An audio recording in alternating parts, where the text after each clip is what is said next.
Hoje vamos considerar o Senhor Jesus como nosso modelo, como nosso exemplo, nosso irmão modelo.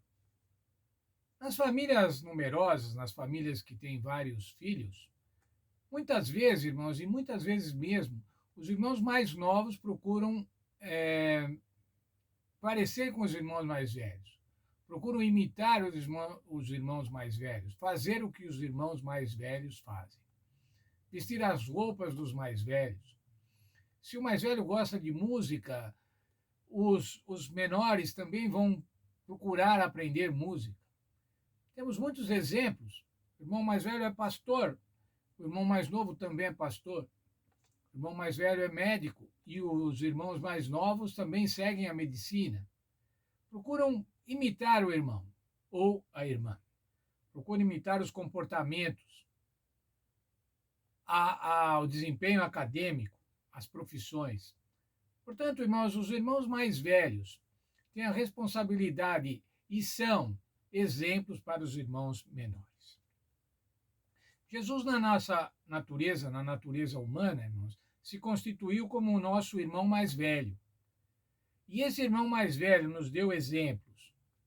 Que exemplos? Exemplos de comportamento, exemplos de como tratar as pessoas, exemplos de obediência a Deus, exemplos de fidelidade, exemplos de empatia, exemplos de lealdade para com Deus. Esses exemplos, irmãos, nós devemos seguir. Os exemplos do irmão mais velho, do nosso irmão modelo. E nós vivemos uma corrida espiritual, irmãos, a corrida espiritual da vida cristã.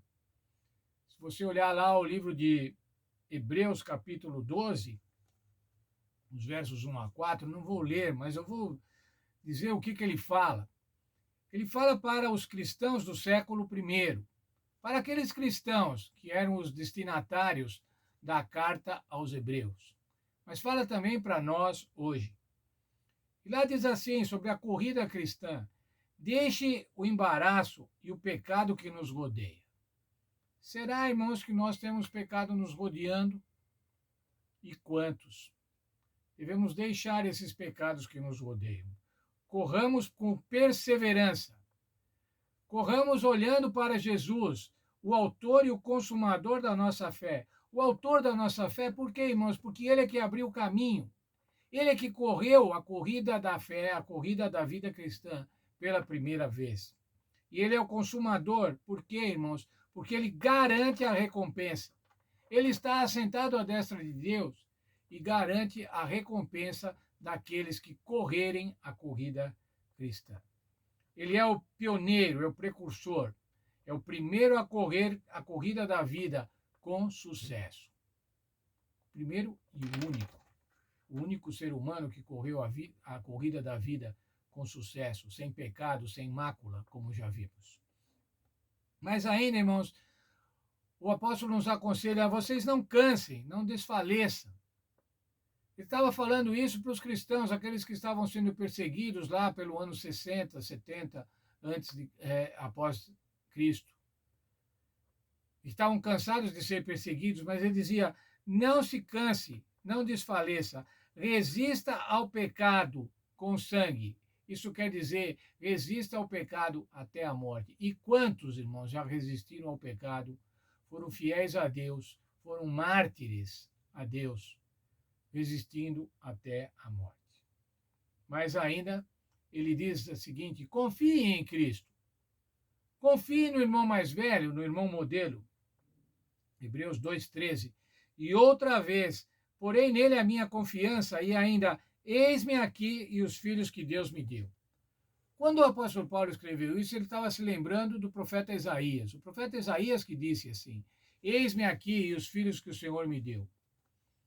E nós muitas vezes falamos isso, queremos nos apresentar diante de Deus e falar assim: eis-me aqui com os filhos que o Senhor me deu. Que bênção será o dia que pudermos falar isso, apresentar os nossos filhos diante de Deus.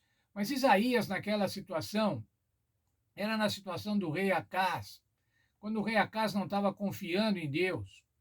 Mas veja lá, irmãos, Isaías simbolizava o Senhor Jesus Cristo.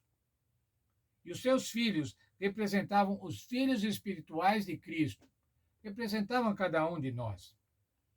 Nesse momento, irmãos, a Bíblia, o texto de Hebreus, utiliza alternadamente as palavras filhos e irmãos. Cristo compartilha com a humanidade, irmãos, conosco, como pais e filhos, compartilham da mesma natureza. Filhos têm a mesma natureza do Pai, irmãos têm a mesma natureza entre si.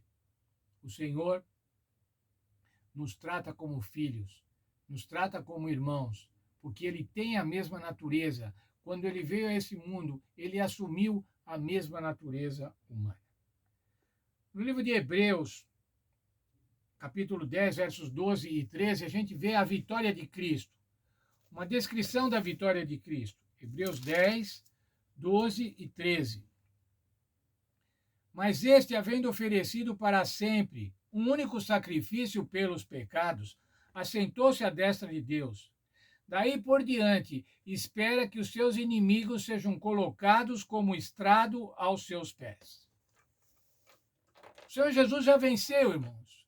O Senhor Jesus, como um único sacrifício, já venceu. E Ele está esperando o quê? Que os seus inimigos, o seu grande inimigo, seja colocado como estrado aos seus pés. Mas nós também, irmãos, temos uma vitória. Veja, por favor, Romanos 16, 20. Romanos 16, 20. E o Deus da paz esmagará em breve a Satanás debaixo dos vossos pés. A graça de nosso Senhor Jesus seja convosco. Amém.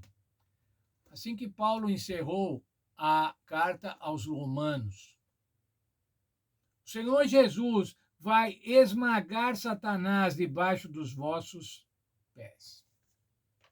O que nós vemos lá na profecia de Gênesis 3,15? Esse esmagará a cabeça da serpente. Esse é o cumprimento da profecia de salvação feita lá no Éden, quando os nossos pais pecaram, quando eles já não sabiam mais o que fazer, e o Senhor foi buscá-los e apresentou uma promessa de salvação. O Senhor Jesus, irmão, só está esperando a execução da pena de Satanás, e ela vai se dar, como dissemos ontem, após o milênio, quando se encerrar de uma vez a atuação do mal neste mundo. Quando tiver implantada a nova terra e quando cada um de nós recebemos a vida eterna em Cristo Jesus. A vida eterna que só é possível por causa do pagamento que o Senhor Jesus fez da nossa dívida, morrendo para nos salvar, morrendo para nos dar a salvação. Eu lembro agora ainda o verso de Romanos 6, 23. Porque Deus amou... desculpem. O salário do pecado é a morte, mas o dom gratuito de Deus é a vida eterna em Cristo Jesus. Que nos apeguemos a esse dom gratuito, dado pela graça de Deus, a vida eterna em Cristo Jesus.